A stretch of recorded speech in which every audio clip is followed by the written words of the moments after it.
remove goose takeout protest in the name of cow production and commit. Please listen to me. Listen to me. Listen to me. We became failure, that's why we are sitting here. And you are just sitting there, you will be also failure. এবার বক্তব্য রাখার জন্য আমি অনুরোধ করছি মাননীয় সদস্য শ্রী মোহাম্মদ গুলাম রাব্বানি। আপনার সময় 10 minute. Thank you, sir. Thank you, sir. I rise to record my firm opposition to this budget, not because Bengal doesn't need welfare, employment and development, but because this document offers big promises without credible plans for implementation of financial viability. Our finance minister is so nice and he read out this budget very nicely, wisely, and promising only false promises. So this government has announced 1 lakh government jobs, large welfare allocation, and ambitious infrastructure projects. These are welcome in principle.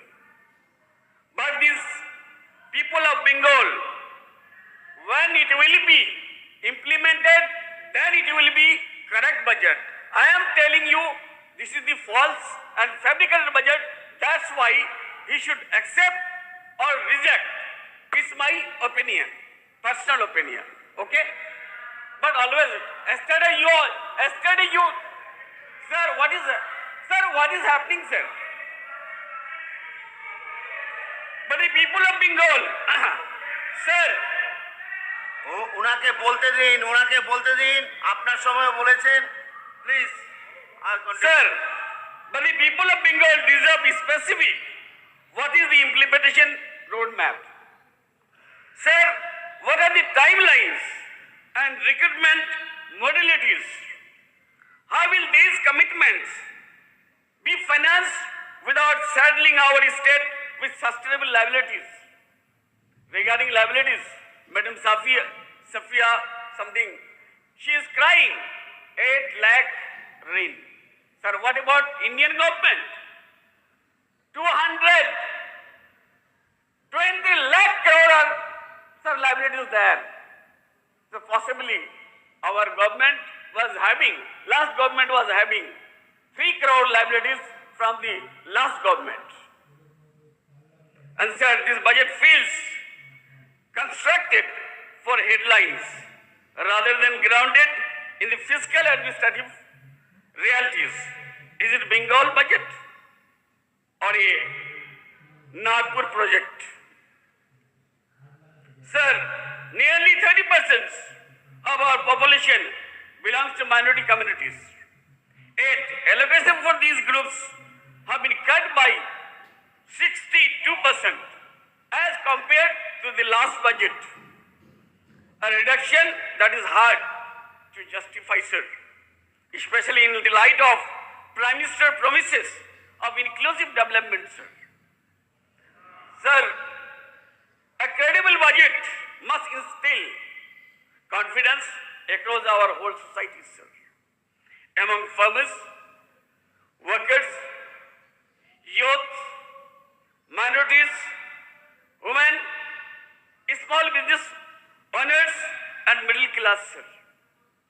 The documents offer little clarity on strengthening agriculture, revitalizing MSME, or generating sustainable employment beyond transient announcement of vacancies, sir. Our youth do not want mere rhetoric, sir.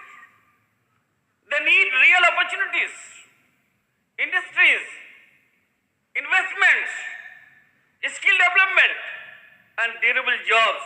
Announcing, sir, position without a systematic employment strategy will not meet the needs, sir. Likewise, welfare commitment are meaningful only when backed by transparent funding and robust delivery mechanism. Citizens have seen schemes, sir, declared before. They now demand accountability, timely implementation, and measurable outcomes, sir. This budget also fails to confront rising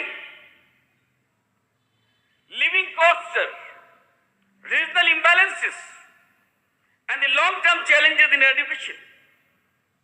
Sir, healthcare and social infrastructure development cannot remain confined to people's lives. Sir, Bengal deserves a budget that is inclusive. I request Honorable Finance Minister, transparent and future-oriented, sir. It is a budget that builds trust rather than simply raising expectations, sir. Sir, we support genuine efforts for the welfare of our people. Sir, but we cannot endorse a budget that raises more questions than it answers, sir. Depends on vague assurances. And this becoming a compendium of announcement rather than a blueprint for transformation, sir. Sir, the biggest failure of our double-engine Sarkar, sir.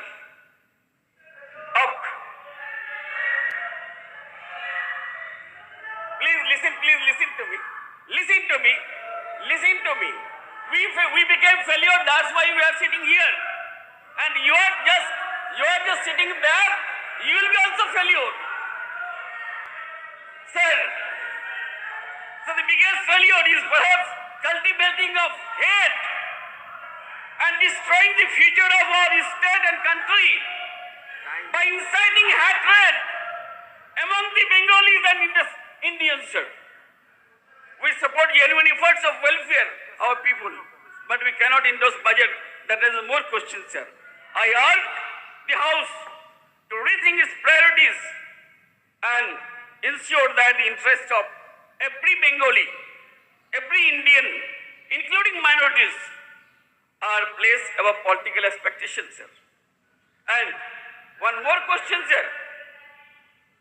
Sir, sir, listen to me first. Sir, every minority institute is being attacked across not only Bengal, but in the whole country. Never a day passes we hear that mob lynching happened. Loudspeaker taken up, man bearing bird that he was attacked.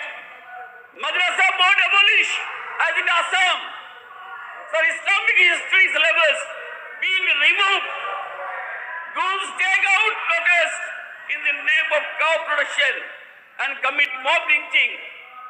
Most astonishingly, UP government approaches court seeking release the killers of 8 lakh, sir. Sir, attempt is being made daily to take forward the country towards fascism, sir. These occurrences are seen quite often. But when minorities are saying something, he is called jihadi. He is called, sir, against tyranny he is speaking, sir. He is called jihadi, sir. This is the bad term. Sir, now my question is, sir, in the House is, sir, which article of the Constitution in India prohibits anyone to establish and maintain institution for religious purpose, sir? Is there the article which prohibits us, sir?